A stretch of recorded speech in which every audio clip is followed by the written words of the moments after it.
Hurmatli tomoshabinlar, bugungi videomiz hayotingizni tubdan o'zgartirishi mumkin bo'lgan juda muhim mavzuga bag'ishlangan. E'tibor bering, bir maydan boshlab hukumatning yangi qarori kuchga kiradi va bu sizning hamyoningizga jiddiy ta'sir ko'rsatishi mumkin. Gap onlayn tarzda undiriladigan ulkan jarimalar haqida ketmoqda. Bu ma'lumot har birimizga tegishli va uni bilmaslik sizni jiddiy moliyaviy muammolarga olib kelishi mumkin. Shuning uchun hoziroq kanalimizga obuna bo'ling va videoga like bosing. Bu videoni oxirigacha ko'ring, chunki unda qarzga botib qolmaslik uchun aniq yo'l-yo'riqlar va muhim tavsiyalar beriladi. Muammoning mohiyati: avval qanday edi va hozir nima o'zgardi? Keling, avvalo bu o'zgarishlarning tub mohiyatini tushunib olaylik. Ilgari jarimalar tizimi ancha sekin va ba'zan kamchiliklarga ega edi. Masalan, siz yo'l harakati qoidalarini buzganingizda, jarima bayonnomasi ko'pincha pochta orqali sizga qog'oz shaklida kelardi. Bu jarayon bir necha kun, ba'zan esa haftalab davom etishi mumkin edi. Pochta orqali kelgan xatni olmaslik, uning yo'qolib qolishi, manzilingiz o'zgarganligi sababli yetib kelmasligi kabi holatlar ham tez-tez uchrab turardi. Natijada ko'pchilik jarimadan xabardor bo'lmasdan to'liq muddatini o'tkazib yuborardi. Muddati o'tgan jarimalar esa keyinchalik ma'muriy javobgarlikka yoki hatto sudga murojaat qilishga sabab bo'lardi. Ko'plab hollarda odamlar o'zlarining jarimalari borligini faqat chet elga chiqishda yoki avtomobilini sotmoqchi bo'lganida, ya'ni so'nggi daqiqada bilib qolishardi. Bu esa ko'plab stress va ortiqcha sarson-sargardonliklarga, to'lovlarni tezda topish va amalga oshirishga majbur bo'lishga sabab bo'lar edi. Kommunal to'lovlar, soliqlarni to'lashda ham shunga o'xshash holatlar kuzatilardi. Agar sizda kommunal to'lovlar bo'yicha qarzdorlik yuzaga kelsa, xabarnoma avval qog'oz shaklida kelar, so'ngra xizmat ko'rsatuvchi tashkilot vakillari kelib ogohlantirish berishi yoki hatto xizmatni o'chirish bilan tahdid qilishar edi. Qarzdorlik yuzaga kelganida odamga xabar berish mexanizmi aniq emasdi. Bu esa qarzdorlikning yigilib borishiga va keyinchalik katta muammolarga olib kelardi. Endi esa vaziyat tubdan o'zgaradi. Bir maydan boshlab hukumatning yangi qarori jarimalarni va boshqa turdagi qarzdorliklarni onlayn tizim orqali tezkor va samarali tarzda undirishni nazarda tutadi. Bu shuni anglatadiki, har qanday qoida buzilishi yoki to'lov majburiyatini bajarmaslik avtomatik ravishda tizimda qayd etiladi. Va eng muhimi, jarimalar va qarzdorliklar haqida ma'lumot sizga darhol elektron shaklda yetkaziladi. Bu jarayonda inson omili minimallashtiriladi. Bu esa jarayonning shaffofligini oshiradi, lekin ayni paytda sizdan ham juda katta e'tibor va mas'uliyat talab qiladi. Ya'ni jarima haqida sizni hech kim ogohlantirmasligini kutib o'tirishga hojat qolmaydi. Endi sizning o'zingiz doimiy ravishda o'z holatingizni tekshirib borishingiz kerak bo'ladi. Axir, endi jarimalar nafaqat transport vositalariga, balki boshqa turdagi qoidalarni buzish, masalan, obodonlashtirish qoidalari, ma'muriy huquqbuzarliklar va hatto ba'zi hollarda ijtimoiy sohadagi to'lovlar uchun ham qo'llanilishi mumkin. Endi sizning bank hisob raqamlaringizga to'g'ridan-to'g'ri murojaat qilish mexanizmi yanada soddalashadi. Eng xavflisi shundaki, bu jarimalar to'lanmagan taqdirda, ular avtomatik ravishda bank hisob raqamlaringizdan yechib olinishi yoki hatto mulkingizga nisbatan cheklovlar qo'yilishi, hatto chet elga chiqishga taqiq qo'yilishiga olib kelishi mumkin. Bu juda jiddiy o'zgarishdir. Shuning uchun diqqat bilan eshiting va barcha tavsiyalarni yod oling. Birinchi asosiy qism: nimani bilishingiz kerak, kim xavotir olishi kerak va kimga bu ta'sir qilmaydi. Demak, yangi tartibga ko'ra, birinchi navbatda jarimalar va qarzdorliklarni aniqlash va undirish jarayoni to'liq raqamlashtiriladi. Bu nima degani? Bu shuni anglatadiki, agar siz yo'l harakati qoidalarini buzgan bo'lsangiz, masalan, tezlikni oshirgan bo'lsangiz, avtomatik kameralar bu buzilishni darhol qayd etadi. Ilgari bu ma'lumotlar bazaga kirib, keyin bayonnoma shakllantirilib, pochta orqali yuborilishi kerak edi. Endi esa tizim avtomatik ravishda jarima qarorini shakllantiradi va uni sizning shaxsiy kabinetingizga yoki tegishli elektron portalga joylashtiradi. Sizning shaxsiy telefon raqamingizga esa Sims xabarnoma kelishi mumkin. Bu jarayon bir necha soat ichida, maksimal bir kun ichida sodir bo'ladi. Sizning shaxsiy ma'lumotlaringiz asosida avtomatik ravishda jarima shakllanadi va tizimga joylashtiriladi. Kim xavotir olishi kerak? Aslida har bir fuqaro bu yangiliklardan xabardor bo'lishi va ehtiyotkorlik bilan yondashishi shart. Lekin ayniqsa quyidagi toifadagi shaxslar ko'proq diqqatli bo'lishlari lozim. 1.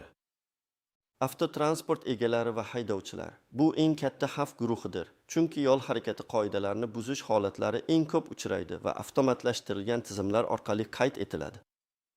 Yo'l harakati qoidasi buzilishlari, tezlikni oshirish, svetoforning qizil chirogidan o'tish, to'xtash joyi qoidalarini buzish, xavfsizlik kamarini taqmaslik, telefon ishlatish hozirda eng ko'p avtomatik tarzda qayd etiladigan huquqbuzarliklardir. Agar siz bir maydan keyin jarima to'g'risidagi xabarnomani e'tiborsiz qoldirsangiz, masalan, 30 kun ichida to'lamasangiz, jarima miqdori 2 barobar oshishi mumkin. Keling, bir misol keltiraylik. Sizning avtomobilingiz Toshkent shahri ko'chalarida ruxsat etilgan 70 km/soat tezlik o'rniga 95 km/soat tezlikda harakatlanganini kamera qayd etdi. Avvalgi tizimda sizga pochta orqali xabar kelishini, uzoq muddatda to'lash imkoniyatini kutardingiz. Yangi tizimda esa sizga elektron shaklda darhol xabar keladi. Siz Mi.Gov.uz portalidagi shaxsiy kabinetingiz orqali yoki bank ilovalaridan birida jarima paydo bo'lganini ko'rasiz. Agar siz bu jarimani 15 kun ichida, odatda 70 chegirma bilan to'lamasangiz, uning to'liq miqdori, masalan, bir bazaviy hisoblash miqdori, ya'ni 340 so'm amal qiladi. Agar siz uni 30 kun ichida ham to'lamasangiz, u 2 barobar oshishi, 680 so'm bo'lishi va majburiy ijroga yuborilishi mumkin. Bu holatda sizning bank hisobingizdagi mablag'lar muzlatilishi, kartangizdagi pullar avtomatik yechib olinishi yoki avtomobilingizga nisbatan cheklovlar qo'yilishi kutiladi. Hattoki sizning avtomobilingiz jarima maydonchasiga olib kirilishi ham mumkin. 2. Tadbirkorlar va yuridik shaxslar, biznes subyektlari uchun bu ayniqsa muhim. Soliq qarzdorliklari, litsenziyalash talablarini buzish, sanitariya-epidemiologiya qoidalari buzilishi, mehnat qonunchiligini buzish kabi holatlarda jarimalar yanada qat'iy undiriladi. Masalan, kichik bir korxona sanitariya qoidalarini buzgani uchun tekshiruv natijasida 5 million so'm jarimaga tortildi. Ilgari bu jarayon suzilib, bir necha oyga cho'zilishi mumkin edi. To'lov muddatlari ancha egiluvchan edi. Endi esa jarima qarori elektron bazaga kirgan zahoti to'lov muddati boshlanadi va muddat o'tgach bank hisob raqamlaridan avtomatik yechib olinishi mumkin. Bu esa biznesning moliyaviy barqarorligiga jiddiy putur yetkazishi, kutilmagan moliyaviy to'siqlarni keltirib chiqarishi mumkin. Shuningdek, jarimalarning oz vaqtida to'lanmasligi korxonaning ishonchliligi reytingiga ham salbiy ta'sir ko'rsatishi mumkin. 3. Uy-joy mulkdorlari va kommunal xizmatlardan foydalanuvchilar, kommunal to'lovlar, gaz, elektr, suv, chiqindi, issiqlik bo'yicha qarzdorliklar ham yangi tizim ostida diqqat markazida bo'ladi. Ilgari sizning uy-joyingizdagi qarzdorliklar avvalo sizga qog'oz kvitansiyalar orqali ma'lum qilinar, keyin esa egilib borib, sudda ko'rib chiqilardi. Endi esa, agar sizning qarzdorligingiz ma'lum bir miqdordan oshsa yoki belgilangan muddat ichida to'lanmasa, tizim avtomatik ravishda majburiy undiruv mexanizmini ishga solishi mumkin.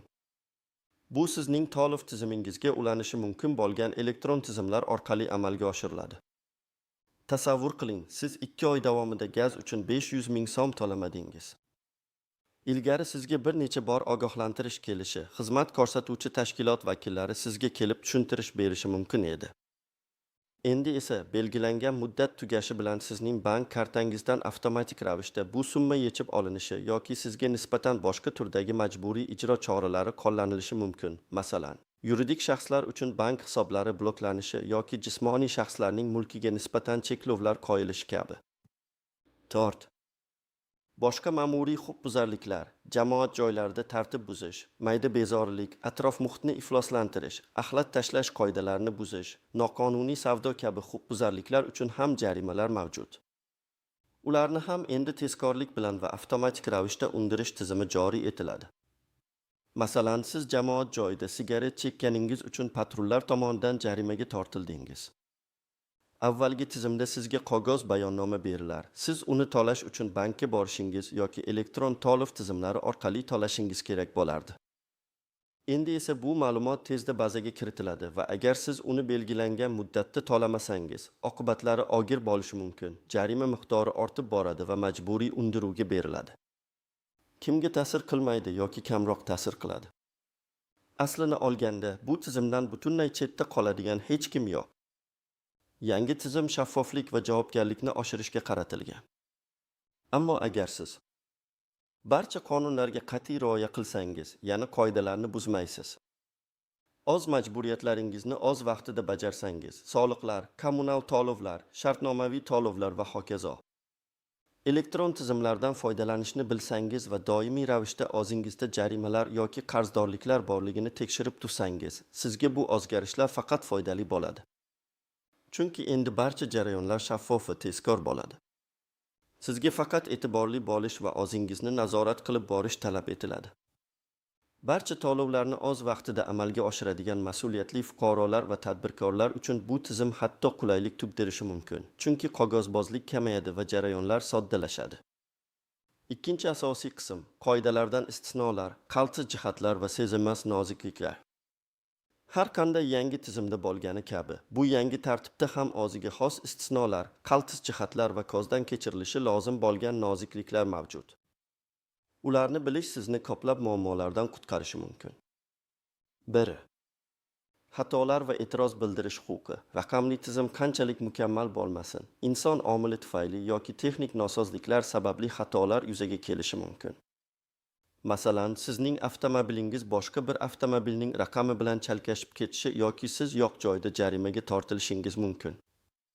Ya'ni siz umuman boshqa shaharda bo'lganingizda, sizning avtomobilingiz xuddi shunday davlat raqamiga ega boshqa bir avtomobil tomonidan qoidabuzarlik sodir etganligi qayd etilishi mumkin. Yoki tezlikni o'lchash moslamasi noto'g'ri ishlagan bo'lishi mumkin, kalibratsiyasi o'tgan bo'lishi mumkin. Bunday hollarda sizda albatta e'tiroz bildirish huquqi mavjud.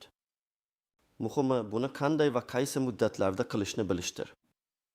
Odatda jarima qarori chiqqan kundan boshlab ma'lum bir muddat, masalan, 10 kun ichida davomida siz jarimani chiqargan organning yuqori turuvchi tashkilotiga yoki sudga shikoyat qilishingiz mumkin. Bu muddat juda qisqa bo'lgani sababli jarimalarni doimiy tekshirib turish muhimdir. Agar siz jarima qaroriga o'z vaqtida e'tiroz bildirib, uning asossiz ekanligini isbotlasangiz, jarima bekor qilinadi. Ammo bu jarayonda sizdan hujjatli isbotlar, masalan, videoregistrator yozuvi, gips ma'lumotlari, guvohlar ko'rsatmasi, o'sha paytda boshqa joyda bo'lganingizni tasdiqlovchi hujjatlar, masalan, aviachipta, mehmonxona bron qog'ozi talab qilinishi mumkin. Barcha dalillarni to'plash va ularni to'g'ri taqdim etish muhimdir. 2. Xabarnomalar bilan bog'liq muammolar. Yangi tizim jarima to'g'risidagi xabarnomalarni asosan elektron tarzda yuborishni nazarda tutadi. Bu sims elektron pochta, yagona interaktiv davlat xizmatlari portali, Ni.gov.uz yoki boshqa mobil ilovalar orqali amalga oshiriladi. Lekin ba'zi holatlarda bu xabarnomalar sizga yetib kelmasligi mumkin. Masalan, telefon raqamingiz o'zgargan bo'lsa va uni tegishli bazalarda yangilamagan bo'lsangiz, elektron pochtangizni muntazam tekshirmasangiz yoki mobil ilovaga kirish imkoniyatingiz bo'lmasa. Shuningdek, internet aloqasidagi uzilishlar, telefoningizda joy yetishmasligi, elektron pochtangizning spam qutisiga tushib qolishi kabi texnik muammolar ham xabarnomalarning yetib kelishiga to'sqinlik qilishi mumkin. Shuning uchun har bir fuqaro o'zining shaxsiy ma'lumotlarini, telefon raqami, elektron pochta, tegishli davlat organlari bazalarida to'g'ri ekanligiga ishonch hosil qilish kerak. Shuningdek, Mi.gov.uz portalida shaxsiy kabinetingizni muntazam tekshirib turishni odatga aylantiring. Chunki xabarnomani olmaganingiz jarimani to'lashdan yoki unga e'tiroz bildirishdan ozod qilmaydi. Qonun bo'yicha elektron tarzda yuborilgan xabarnoma yetkazilgan hisoblanadi. Bu esa juda katta qaltislikdir. 3. Kredit tarixi va moliyaviy obro'ga ta'siri. Jarimalarni o'z vaqtida to'lamaslik faqatgina pul jarimasi yoki mulkingizga nisbatan cheklovlar bilan cheklanib qolmaydi. Uning yanada uzoq muddatli va jiddiy oqibatlari bo'lishi mumkin. Masalan, to'lanmagan jarimalar sizning kredit tarixingizga salbiy ta'sir ko'rsatishi mumkin. Banklar va boshqa moliyaviy tashkilotlar sizga kredit berishdan oldin qarzdorliklaringiz bor-yo'qligini tekshirishlari mumkin. Agar sizda jiddiy va uzoq muddatli qarzdorliklar, ayniqsa MIB ijrosida turgan ishlar bo'lsa, bu kredit olish imkoniyatlaringizni sezilarli darajada kamaytiradi yoki hatto umuman kredit olishingizga to'sqinlik qiladi. Masalan, siz ipoteka krediti orqali uy olmoqchi bo'lganingizda yoki biznesingizni kengaytirish uchun katta miqdordagi kreditga muhtoj bo'lganingizda, kichikroq jarimalarning oz vaqtida to'lanmaganligi sizning bu rejalaringizga jiddiy ta'sir ko'rsatishi mumkin. Bu esa sizning moliyaviy obro'yingizga putur yetkazadi va kelajakdagi moliyaviy imkoniyatlaringizni cheklaydi. 4. Uchinchi shaxslarning harakatlari uchun javobgarlik. Ba'zi hollarda siz o'zingiz jarimaga tortilmasdan ham qarzdor bo'lib qolishingiz mumkin. Masalan, sizning avtomobilingizni ishonchnoma asosida boshqa bir shaxs boshqarayotgan bo'lsa va u qoida buzsa, jarima avtomobil egasining nomiga keladi. Avtomobil egasi sifatida siz ushbu jarimaga javobgar bo'lasiz. Yoki sizning ijara shartnomasi asosida turgan kvartirangizda ijara qoidalarini buzib, majburiyatlarni bajarmay, kommunal to'lovlar bo'yicha qarz orttirgan bo'lsa, bu ham mulkdor sifatida sizning zimmasizga tushishi mumkin. Chunki kommunal xizmatlarning shaxsiy hisob raqamlari ko'pincha mulk egasining nomiga ochilgan bo'ladi. Bunday hollarda darhol ijara shartnomasida tegishli bandlarni ko'zda tutgan holda huquqiy choralar ko'rish yoki ishonchnoma berilgan shaxs bilan masalani hal qilish lozim. Ishonchnomada jarimalar va qarzdorliklar uchun javobgarlikni aniq belgilash kerak. Asosiysi doimiy ravishda avtomobilingizga yoki mulkingizga nisbatan qarzdorliklarni tekshirib turish. Bu qaltislikni minimallashtirish uchun eng yaxshi yo'ldir. 5. Chet elga chiqish cheklovlari eng ko'p tarqalgan va odamlar uchun eng og'riqli jihatlardan biri bu to'lanmagan jarimalar va qarzdorliklar sababli chet elga chiqishga qo'yiladigan taqiqdir. Bu faqat yirik summadagi qarzdorliklar uchungina emas, balki ba'zan hatto uncha katta bo'lmagan jarimalar uchun ham qo'llanilishi mumkin, agar u majburiy ijro byurosi (MIB) ijrosida bo'lsa. Bu ayniqsa sayohat qilishni rejalashtirgan yoki xizmat safari bilan chet elga ketishi kerak bo'lgan shaxslar uchun katta muammo tug'dirishi mumkin. Avvalgidek oxirgi daqiqada aeroportda bilib qoldim degan holatlar kamaymaydi, balki tezroq aniqlanadi, chunki barcha ma'lumotlar elektron bazalarga tezda kiritiladi. Shuning uchun har qanday sayohat yoki xizmat safari oldidan, albatta Mi.gov.uz portalida yoki MIBning maxsus elektron tizimlarida o'z qarzdorliklaringizni tekshirishingiz shart. Bu borada hatto 100 so'mlik jarima ham sizni rejalaringizdan voz kechishga majbur qilishi yoki chet elga chiqish vaqtingizni kechiktirishi mumkin. Shuning uchun sayohat oldidan kamida 10-15 kun avval barcha qarzdorliklaringizni tekshirib, to'lab qo'ying, chunki to'lovlar bazaga kirishi uchun ham ma'lum vaqt talab etiladi. Bu nozikliklarni bilish va ularga e'tibor berish sizni jiddiy muammolardan himoya qiladi. Aslida, yangi tizimning maqsadi bu jarayonni shaffof va tezkor qilishdan iborat, ammo bu sizdan ham hushyorlikni, doimiy nazoratni va o'z vaqtida harakat qilishni talab qiladi. Amaliy tavsiyalar: tomoshabin nima qilishi kerakligi bo'yicha aniq qadam. Endi eng muhim qismga o'tamiz. Bu yangi tartib sharoitida qanday qilib qarzga botib qolmaslik va muammolarga duch kelmaslik kerak. Mana siz uchun aniq bosqichma-bosqich ko'rsatmalar. 1. Mening jarimalarim va mening qarzdorligimni doimiy tekshiring. Bu eng birinchi va eng muhim qadamdir. Bu yangi tizimning eng muhim talablaridan biri hisoblanadi. Qayerda tekshirish kerak? Eng ishonchli va keng qamrovli manba bu yagona interaktiv davlat xizmatlari portali Mi.gov.uz. Bu portalda sizning shaxsiy kabinetingiz mavjud bo'lib, siz jismoniy shaxsning shaxsiy identifikatsiya raqami (SHIR) orqali kirishingiz mumkin. Unda sizning ismingizga rasmiylashtirilgan avtomobillar bo'yicha jarimalar, kommunal to'lovlar bo'yicha qarzdorliklar, soliq qarzdorliklari, bojxona to'lovlari va boshqa turdagi ma'muriy jarimalar haqida ma'lumotlar aks etadi. Shuningdek, Ichki ishlar vazirligining rasmiy sayti Ijro.uz yoki DX.uz va Majburiy ijro byurosining MIB rasmiy sayti orqali ham qarzdorliklarni tekshirish mumkin. Ba'zi banklarning mobil ilovalarida ham, masalan, Click, Payme, Apelsin, Uzum bank va boshqalar jarimalarni tekshirish funksiyasi mavjud bo'lib, siz avtomobil raqamingizni kiritib, mavjud jarimalarni bilib olishingiz mumkin. Qanday tez-tez tekshirish kerak? Har hafta kamida 1 marta, hatto haftasiga 2 marta tekshirishni odat qiling. Agar siz avtomobil haydovchisi bo'lsangiz, bu juda muhim, ayniqsa shaharda avtomatlashtirilgan kameralar ko'p bo'lgan hududlarda harakatlansangiz. Shunda jarima yuzaga kelgan zahoti xabar topasiz va uni chegirmali narxda to'lash imkoniyatini qo'ldan boy bermaysiz. Odatda jarima yuzaga kelgandan keyin bir necha soat ichida tizimga tushadi. 2. Elektron xabarnomalarni faollashtiring. Nima qilish kerak? Mi.gov.uz portalida ro'yxatdan oting va o'zingizning telefon raqamingiz, elektron pochta manzilingiz to'g'ri kiritilganiga ishonch hosil qiling. Barcha kerakli xabarnoma sozlamalarini Sims email faollashtiring, ya'ni yangi jarimalar yoki qarzdorliklar paydo bo'lganda sizga avtomatik xabar kelishini yoqib qo'ying. Ba'zi mobil ilovalar va bank ilovalarida ham avtomatik xabarnoma funksiyalari mavjud. Ularni ham ishga tushiring. Bu sizga jarimalar va qarzdorliklar paydo bo'lishi bilan darhol ma'lumot olish imkonini beradi va sizning qimmatli vaqtingizni tejaydi. Bu xizmatlarning aksariyati bepul bo'lib, sizning doimiy xabardor bo'lishingizni ta'minlaydi. 3. Jarimalarni o'z vaqtida to'lang. Nega bu muhim? Ko'pgina ma'muriy jarimalar uchun, agar ular belgilangan muddat, odatda 15 kun ichida to'lansa, 70 miqdorida chegirma beriladi.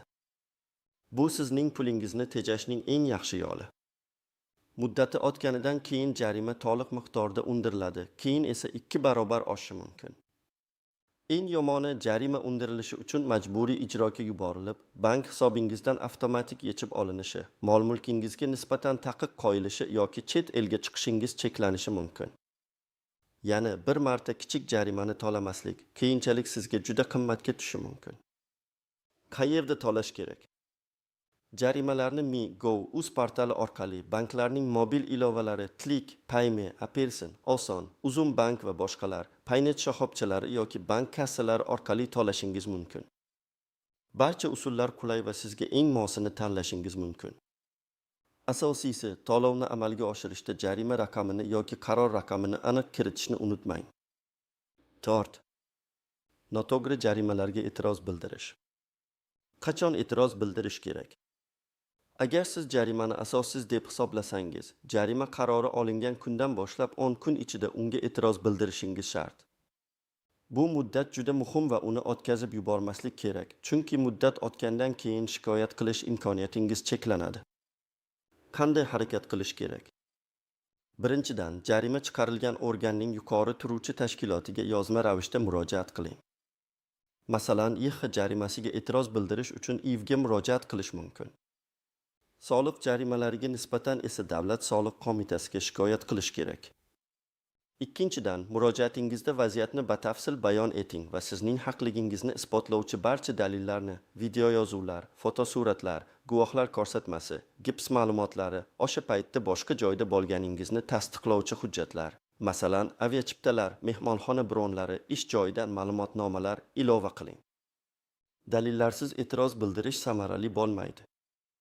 Uchinchidan, agar yuqori turuvchi organ sizning arizangizni qanoatlantirmasa, sudga murojaat qilish huquqiga egasiz. Bu jarayon vaqt talab qilishi mumkin, lekin siz o'z huquqlaringiz uchun kurashishingiz shart. 5. Shaxsiy ma'lumotlaringizni yangilab turing. Nima uchun? Yuqorida aytganimizdek, elektron xabarnomalar sizga yetib kelishi uchun telefon raqamingiz, elektron pochta manzilingiz va yashash manzilingiz doimo dolzarb bo'lishi kerak. Agar telefon raqamingiz o'zgargan bo'lsa, uni Mi.gov.uz portalidagi shaxsiy kabinetingizda va banklarning bazalarida yangilashni unutmang. Pasportingizdagi ma'lumotlar, masalan, familiya, ism, yashash joyi o'zgarsa, o'z vaqtida tegishli organlarga, pasport stoli, YX, xabar bering va elektron hukumat portallaridagi shaxsiy kabinetingizda bu ma'lumotlarni doimiy ravishda tekshirib boring va agar kerak bo'lsa, o'zgartiring. Bu sizni ma'lumotlarning yetib kelmasligi bilan bog'liq muammolardan himoya qiladi. 6. Ilova qilingan xizmatlardan foydalaning. Ba'zi operatorlar va banklar jarimalar va qarzdorliklar haqida avtomatik xabar beruvchi pullik yoki bepul xizmatlarni taklif qilishi mumkin. Masalan, Sims xabarnoma xizmatlari yoki pullik Telegram botlar. Bu xizmatlarga obuna bo'lish jarimalarni o'tkazib yubormaslikka yordam beradi, chunki ular sizga har qanday o'zgarish haqida darhol ma'lumot beradi. Ba'zi bank ilovalarida esa bu turdagi xabarnomalar bepul tarzda ishlaydi. Bu sizning qo'shimcha himoyangiz bo'ladi. Bu tavsiyalarga amal qilish sizni kutilmagan jarimalardan, ularning oshib ketishidan va undirish bilan bog'liq muammolardan himoya qiladi. Aslida, yangi tizim sizdan doimiy e'tibor va oz vaqtida harakat qilishni talab qiladi. Shunda siz nafaqat qarzga botib qolishdan qutulasiz, balki oz moliyaviy barqarorligingizni ham saqlab qolasiz va mamlakatimizda joriy qilinayotgan raqamli tizimlardan samarali foydalanuvchi bo'lasiz. Xulosa va yakuniy chorlov.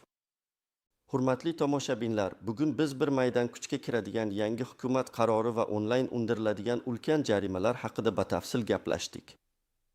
Sizning asosiy vazifangiz endi ehtiyotkor bo'lish, doimiy ravishda oz jarimalaringiz va qarzdorliklaringizni tekshirib borish, elektron xabarnomalarni faollashtirish va agar jarima paydo bo'lsa, uni imkon qadar tezroq to'lash yoki asossiz bo'lsa, unga e'tiroz bildirishdir. Bu sizning moliyaviy farovonligingiz va osoyishtaligingiz garovidir. Unutmang, bu o'zgarishlar sizning hayotingizga juda jiddiy ta'sir ko'rsatishi mumkin. Shuning uchun men bergan maslahatlarga amal qiling va doimo xabardor bo'ling. Agar bu video siz uchun foydali bo'lgan bo'lsa, iltimos, unga like bosing va do'stlaringiz bilan ulashing. Kanalimizga obuna bo'lishni unutmang, chunki biz siz uchun yana ko'plab foydali va muhim ma'lumotlarni tayyorlab boramiz. Va albatta, bu mavzu bo'yicha oz fikr-mulohazalaringizni, savollaringizni, hatto shaxsiy tajribalaringizni izohlarda yozib qoldiring. Sizning savollaringiz va tajribangiz biz uchun juda qimmatli. Keyingi videolarda ko'rishguncha